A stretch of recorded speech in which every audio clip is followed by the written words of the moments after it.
Yo, what's up? Welcome back, and today we're going to be taking a quick look at the floating continent. Gonna give you guys a little bit of rundown on the bosses you're going to face and what you're going to need to do for the last boss, because he's a little bit tougher than the old Orlando event. So let's jump right on here to the elite mode, and you're going to get 4 random bosses. First wave's going to usually be trash. You can randomly get Nelapa to spawn, or Nelapa to spawn, however you want to pronounce it, or golden bombs. Those, I think Nelapa gives you like 1,000 currency base, and golden bombs give you like 400 or 500. I haven't seen any yet, but I've also not done the event that much. So I'm gonna bring some bonus units here, and some dudes to do some damage to the last boss. Because I like to be able to kill him in like two rounds. But if you can't do that, there's a way to combat how much damage he does and how much HP he has. So we have the old Nelapa here. Nelapa. He's pretty much a pushover. He's got 70,000 HP. He fully resists fire, but he's weak to ice, lightning, and holy. He has no resistance to confuse, but he's immune to all other status effects. But I wouldn't bother status affecting this guy. I would just do some damage and knock him out. If you do encounter him, get your free currency. So we're gonna have a human with a platinum dragon here. He's weak, 44,000 HP, weak to lightning, immune to poison, sleep, confuse, and petrify. So I'm just gonna KO him here. You guys should be able to reasonably KO him at both of these guys as well. He is a human, but you don't really need to bring human killer because he's so easy to kill.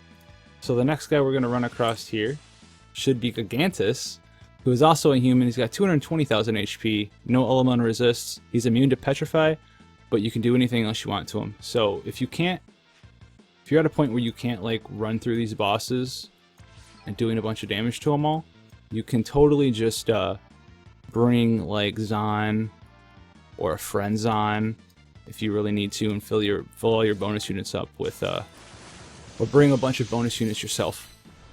And you'll be able to paralyze all of the bosses but the last boss. The last boss can be a pain in the butt.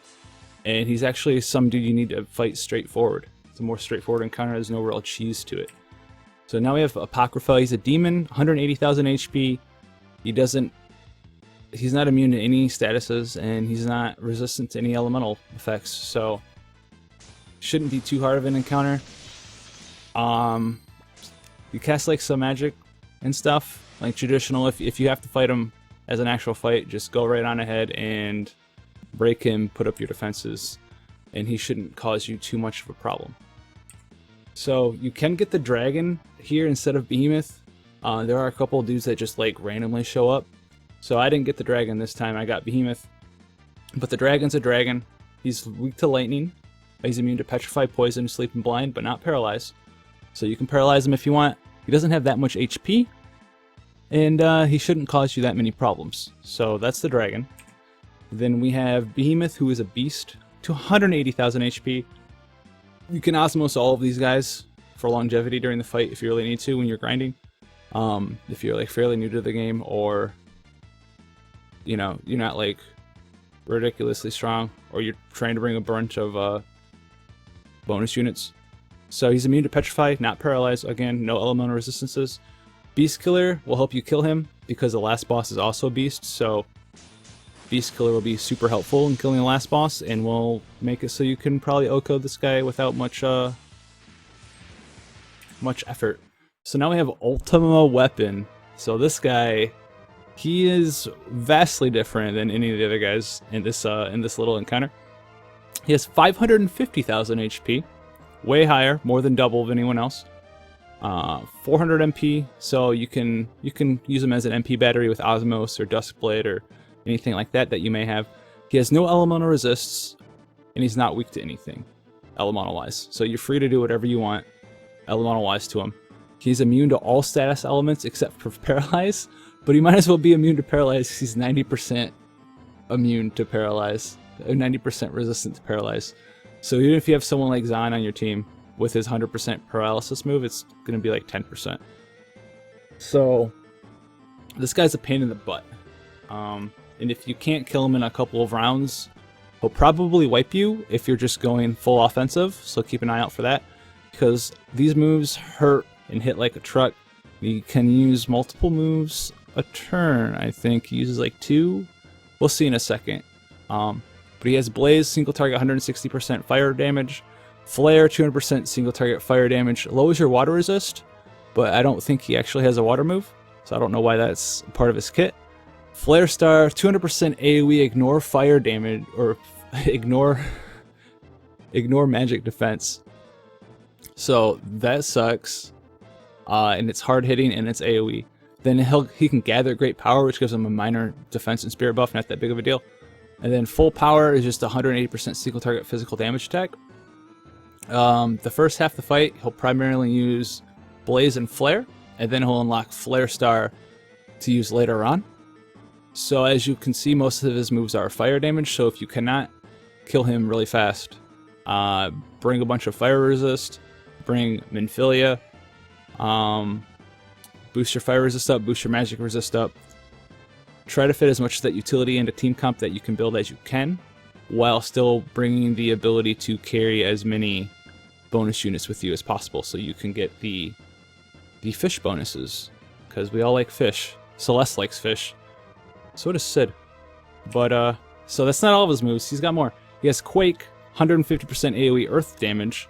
Mind Blast, which is AoE random status element to your entire team. And I believe it picks one status element and hits your whole team. So if it's confused, he'll confuse your whole team, sleep your whole team. I don't think it's individually chosen. He has Bio, 120% AoE dark damage that can poison you. Not that big of a deal. Then he has Graviga, which is AoE 75% HP reduction of your max HP.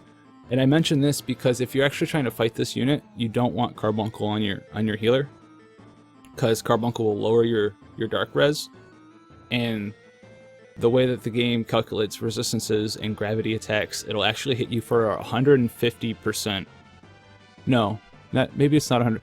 And it'll end up hitting you for over your max HP and one-shot you, even if you're at full. It'll hit you for like 110% of your max HP. Or something like that. I think it's 110% of your max HP. So if you have Carbuncle on your healer, you're getting O-code regardless of what you're trying to do. So don't do that. That's bad. And then he has Meteor, 300% AoE magic damage and ignore defense. So if you can't kill this guy in like 1 or 2 turns, I would suggest you to bring like a healer, obviously. Someone who can buff at least your fire resistance and maybe even your dark resistance. Don't bring Carbuncle.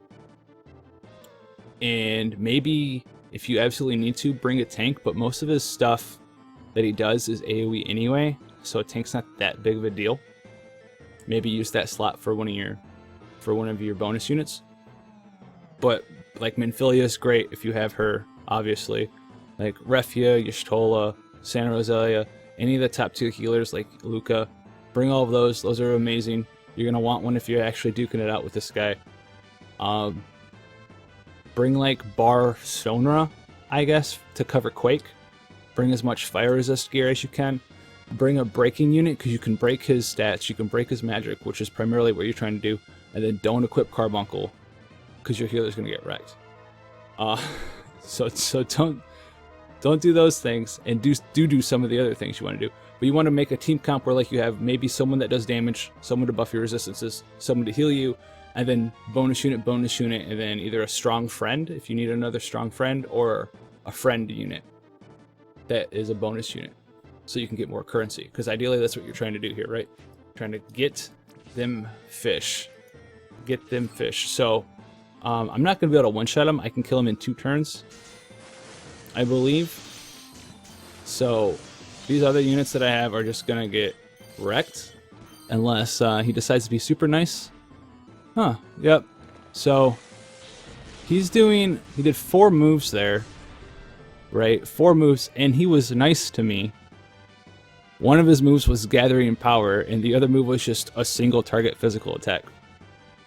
So, he's not a pushover by any means. His defenses are pretty high, and he's got a lot of HP. And, yeah. He wiped out all of my bonus units and dropped the other 2 people at a half. So like he's not like the hardest thing in the world, but if you're trying to use like one unit who's like okay, you know, he's not TMR'd out, he's not insane, and you have like 5 level 1 bonus units on your team, you're not going to be able to beat him. So you want to be able to beat him so you can get the currency, right?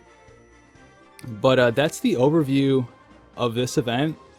It's really not that difficult, obviously, as most King Mog events are not that difficult. But we do have something coming to us next week, and it's a strong boss fight against Kefka, I believe, and he's, I think, in the data mine. There's some good stuff. I think we can get a 10% Trust Moogle just from fighting him, and we can get a unique mage piece, a cloak. That's pretty good just from fighting him. So when that comes out and I get more details on that, I will let you guys know how to do that encounter as well. And pretty soon I'll have the what should you buy guide for the fish for the FF6 floating continent. So if you don't know what to buy, you want some tips on that, stay tuned, and it'll be up probably tonight or tomorrow. And have fun out there, catch your fish, and I'll see you guys later.